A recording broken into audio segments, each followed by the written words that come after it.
அனைவருக்கும் வணக்கம். நான் உங்கள் ஸ்மார்ட் குட்டி. இன்றைக்கி சட்டப்படிப்பு அட்வொகேட் பற்றிய படிப்பு மற்றும் வேலைவாய்ப்புகள் பற்றி பார்க்கலாம். இந்தியாவில் சட்டப்படிப்பு 2 விதமாக உள்ளது. ஒன்று +2 முடிச்சுட்டு நேராக LLB படித்தா 5 வருஷம். அது இல்லாமல் BA, BSc, BCom, BTech என ஏதாவது ஒரு டிகிரி படிச்சுட்டு LLB படித்தா 3 வருஷம். தமிழ்நாட்டில் சென்னை, திருச்சி, மதுரை, திருநெல்வேலி, செங்கல்பட்டு, கோயம்புத்தூர் ஆகிய இடங்களில் அரசு சட்டக்கல்லூரிகள் உள்ளன. அது இல்லாமல் சேலம் மற்றும் திண்டிவனத்தில் தனியார் சட்டக்கல்லூரி இருந்தது. இப்போது ஈரோடு, திருப்பூர் உள்ளிட்ட 6 நகரங்களில் தனியார் சட்டக்கல்லூரிகள் தொடங்கப்பட்டுள்ளன. அது இல்லாமல் திருச்சியில் நேஷனல் லா ஸ்கூல் அதுவும் இருக்குது. சென்னையில் டாக்டர் அம்பேத்கர் அரசு சட்டக்கல்லூரி தவிர ஸ்கூல் ஆஃப் எக்ஸலன்ஸ் இன் லா அங்கே BA LLB ஹானர்ஸ் அப்படிங்கிற படிப்பும் இருக்குது. இது தரமணி ரயில் நிலையம் பக்கத்தில் இருக்குது. இந்த படிப்பிற்கு நல்ல மதிப்பு உள்ளது. இங்கு படித்தா உடனே வேலைவாய்ப்பும் கிடைக்கிறது. அரசு சட்டக்கல்லூரிகள் சில ஆண்டுகளுக்கு முன்பு வரை நுழைவுத் தேர்வு முறையில் மாணவர்கள் தேர்வு செய்யப்பட்டார்கள்.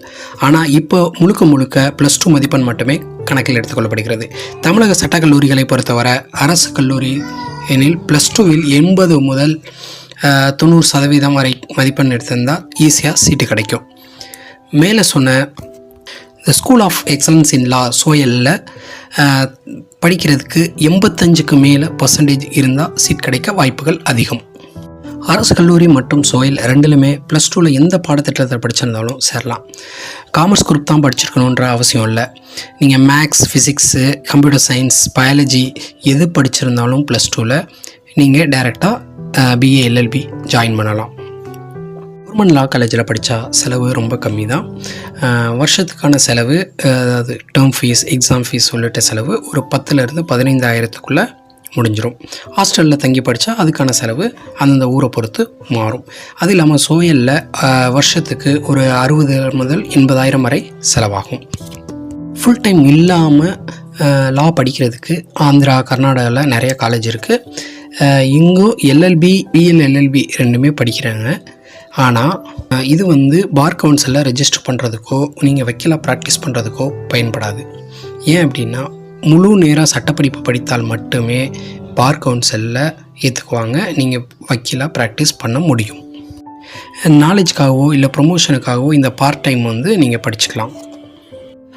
லா படித்தவங்களில் 50%க்கு கம்மி தான் கோர்ட்டில் ப்ராக்டிஸ் பண்ணுறாங்க. ஏன்னா இதில் சில சிக்கல்களும் இருக்குது. முதல்ல நீங்கள் படித்து முடித்ததுக்கப்புறம் பார் கவுன்சிலில் ரெஜிஸ்டர் பண்ணணும். அதுக்கப்புறம் யாராவது ஒரு சீனியர் லாயர்கிட்ட நீங்கள் ஜூனியராக ஜாயின் பண்ணணும். இது அந்தந்த ஊருக்கு ஏற்ற மாதிரி இருக்கும். Taluk court, district court, high court, supreme court அப்படின்னு வேறு இதில் இருக்குது. சீனியர்கிட்ட ஜூனியராக ப்ராக்டிஸ் பண்ணும்போது கொஞ்சம் கஷ்டமாக தான் இருக்கும். சம்பளம் கம்மியாக தான் கிடைக்கும். ஒரு 3லேருந்து 5 வருஷம் இந்த மாதிரி கஷ்டப்பட்டு கோர்ட் ப்ராக்டிஸ், நடைமுறைகள், என் மரபுகள் இதெல்லாம் கற்றுக்கிட்டிங்கன்னா நீங்கள் 5 வருஷத்துக்கு அப்புறம் தனியாக கூட ப்ராக்டிஸ் பண்ணி நல்லா சம்பாதிக்கலாம். LLBக்கு அப்புறம் பட்ட மேற்படிப்பாக LLM படிக்கலாம். இது முடித்தா காலேஜஸ், அகாடமிக் இன்ஸ்டிடியூஷனில் நீங்கள் டீச்சிங் லைனில் ஜாயின் பண்ணிக்கலாம். வக்கீலாக ப்ராக்டிஸ் பண்ணும்போது உங்களுக்கான ஸ்பெஷலைசேஷனை தேர்ந்தெடுத்து அதில் ப்ராக்டிஸ் பண்ணுறது ரொம்ப நல்லது. அதாவது சிவில் சைடு, கொடுக்கல் வாங்கல், சொத்து, இது சம்மந்தமான பிரச்சனைகள். அடுத்து கிரிமினல் சைடு, எல்லா விதமான குற்றங்கள், திருட்டு, கொலை, அது மாதிரியானது. அடுத்து கம்பெனி சட்டம், இதில் கம்பெனிக்கு ரிலேட்டடான லீகல் ஆக்டிவிட்டீஸ். அடுத்து இன்கம் டேக்ஸ், சேல்ஸ் டேக்ஸ் போன்றதும் இந்த கம்பெனி இதில் ஆடும். அது இல்லாமல் ஃபேமிலி கோர்ட், இது விவாகரத்து, அந்த மாதிரியான ப்ராக்டிஸ் பண்ணுறது. இது இல்லாமல் பெரிய லா ஃபார்ம்ஸ், நல்ல ப்ரெஸ்டீஜியஸான லா ஃபார்ம்ஸ் இருக்குது. அதில் நீங்கள் ஜாயின் பண்ணி நிறையா சம்பாதிக்கலாம். அது இல்லாமல் நிறுவனங்களில், கம்பெனிஸில் நல்ல போஸ்டிங்கில் லீகல் அட்வைசர்ஸ் நிறையா அப்பாயின்மெண்ட் பண்ணுறாங்க.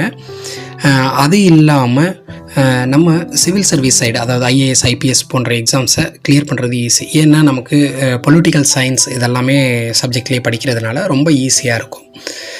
கவர்மெண்ட்டில், தமிழ்நாடு கவர்மெண்ட்டில் பார்த்திங்கன்னா HRCயில் நல்ல பொசிஷனில் இருக்கிறவங்க மோஸ்ட்லி லாயர்ஸாக தான் இருப்பாங்க. ஒரு நல்ல லாயருக்கு அது கோர்ட்டில் ப்ராக்டிஸ் பண்ணாலும் சரி, இல்லை ஆஃபீஸில் வேலை பார்த்தாலும் சரி, முக்கியமான தேவை எழுத்தாற்றல் மற்றும் பேச்சாற்றல். அதாவது drafting skills and communication skills. இது 2ம் நல்லா இருந்தது அப்படின்னா நீங்கள் கண்டிப்பாக ஒரு நல்ல லாயராக ப்ராக்டிஸ் பண்ணி உங்கள் ஃப்யூச்சரை பிரைட்டாக அமைச்சிக்கலாம். நன்றி.